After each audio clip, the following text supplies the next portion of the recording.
Time now for the Executive Edge, and we will start on the campaign trail. Speaking yesterday in Detroit, former President Trump added to his tax cut proposal. He said he wants to make interest on car loans fully deductible. So we're going to make it fully deductible, the interest payments. That's going to revolutionize your industry. This will stimulate massive domestic auto production and make car ownership dramatically more affordable for millions and millions of working American families. This is a phenomenal thing. Can't afford to give them. A tax code change like that would have to go through Congress. Trump also promised to bar Chinese-made autonomous vehicles from driving on American roads. All these things are. It's like one party is giving away home health care. Great giveaway. It's a great giveaway. The other tax, you're not paying taxes. I'm not arguing in favor of any of this. But the others, but it's weird because you can see the dichotomy. One wants to give away everything for services and home health care and job care.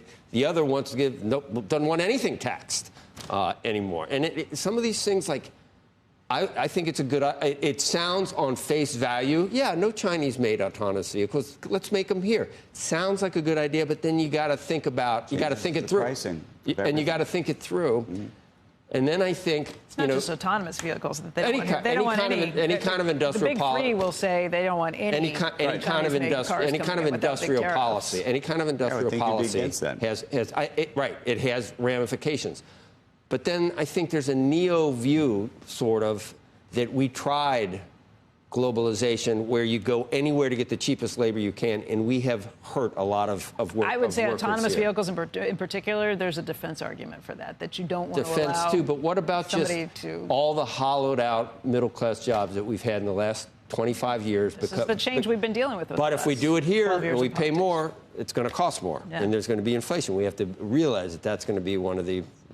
And then the question, you're offsetting that by allowing people to reduce their taxes by taking deducting the interest. I mean, that's what I mean. And I'll bet you that he's saying you get to write off the taxes on domestic cars that you buy. Well, it's the same thing as houses. I'll bet you he tries to do it with. Yeah, but it's the same thing. It's the same thing as writing off your mortgage. Well, but is there a SALT limit on that too? It's all new. There's a SALT limit. And there's a cap on that.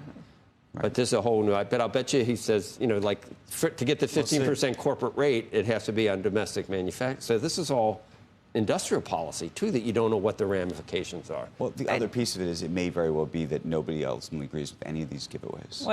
That Congress will not sign off on it. And everybody says this whole thing, none of these things. Either side. Yeah, the home health care is probably $500 billion a year. If you pay for everyone until they die, if that's covered by Medicare. You'd have to find a different way. But you'd also have to find a way to pay for it. You don't hear, I mean, that's the other piece. They are going to tax on the other end, right? So, it's not going to be enough which you can't go through either. You can't may not be enough. But you can't do unrealized gains. That'll never go through either.